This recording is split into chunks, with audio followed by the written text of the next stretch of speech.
পীরজাদা আব্বাস সিদ্দিকী ভাইজান কি বললো আজ তোমাদেরকে শোনাবো, তোমরা দেখতে থাকো। তোষণ করা আমরা কংগ্রেস বাম টিএমসি যারা সেকুলার দাবি করে এদের কাছে একটাই মেসেজ জানতে চাই, আমরা ডায়ে বায়ে সামনে পিছনে বুঝি না।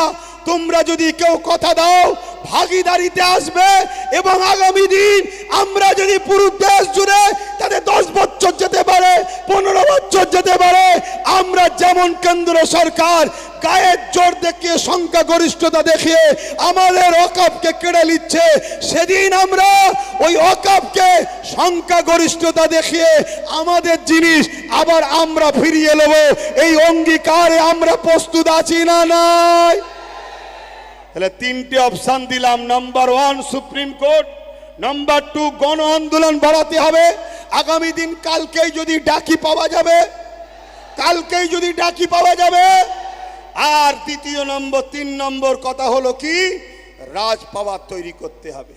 এখানে আর একটা কথা আপনাদের প্রচার করতে হবে কি, এই ওয়াকফ জায়গার উপরে কোনো যদি কর্পোরেট পুঁজিপতিরা কোনো রকম যদি ডেভেলপমেন্ট করে, উন্নতি করে, কোটি কোটি টাকা খরচ করে আমাদের জায়গা দখল করলে যদি করে, আমরা যদি ক্ষমতায় আসতে পারি, সেই দিন কি করব, যার যা সম্পদ লাগিয়েছে সবটাই ওয়াকফের বলে গণ্য করা হবে। তাহলে এই প্রচারটা যদি করা হয়, তাহলে আজকে যদি কেন্দ্র সরকার কাউকে বিক্রি করতেও চায়, সে খরিদ করার আগে ভাববে, কেন পাল্লা যে কখন কার উল্টাই কেউ বোঝে না, কেন জনগণই শেষ ফাইসাল্লা করে, ঠিক না বেটি গো? তাহলে এই কথাই যদি টিএমসি সাথ দেয় ওয়েলকাম, এই কথাই যদি বাম সাথ দেয় ওয়েলকাম, এই কথাই যদি কংগ্রেস সাথ দেয় ওয়েলকাম। আর যদি কেউ সাথ না দেয়, তাহলে সমাজের মধ্যে আদিবাসীদের দল ছোট ছোট আছে, দলিতদের ছোট ছোট দল আছে, ওদিকে কি বলে বাবা সাহেব আম্বেদকরের ছোট ছোট তাদের অনুসারীদের ছোট ছোট দল আছে, মতুয়া সম্প্রদায়ের ছোট ছোট দল আছে। আমরা সবাই ঐক্যবদ্ধ হয়ে একটাই আওয়াজ তুলব, আমরা আমাদের সংবিধানের অধিকারকে ফিরিয়ে নিবার জন্য আমি রাজনীতি করব না, উলামারা রাজনীতি করবে না, কিন্তু আমরা এখান থেকে প্রশিক্ষণ দেব, তাদেরকে নিয়ন্ত্রণ আলেমরা করবে। রাজি আছেন না নয়? জনগণ রাজি আছেন না না?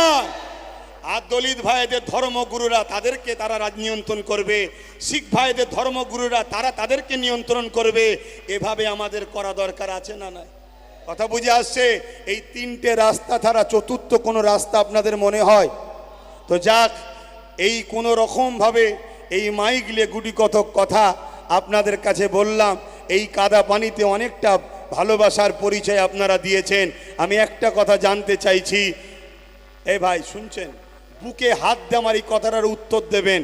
2021-এ যে বলেছিলাম একটা চেয়ারের পায়া দরকার, ভুল বলেছিলাম না ঠিক বলেছিলাম? আজকে ভেবে দেখুন তো, চেয়ারের যদি একটা পায়া আমাদের হাতে থাকতো, ওই যে মৌলানা নুরুল্লাহ আমিনী সাহেব বসে আছে, ধরুন উনিই বসে আছে, আমি বসবো না, উনিই বসুন। 4টে পায়ের মধ্যে 3টে ওনার, একটা যদি আমাদের থাকতো, উনি ওখানে বসে আমাদের বিরুদ্ধে দিল্লি চলে যাও বলতে পারতো? কেন জানে পায়া খুলে নিলেই পড়ে যাব। এজন্যে বলেছিলাম, কিন্তু আমার কম এত খাওয়া খাইয়েছে একজনকে, উনি বদ হজম করে বমি করছে, কি দিল্লি চলে যা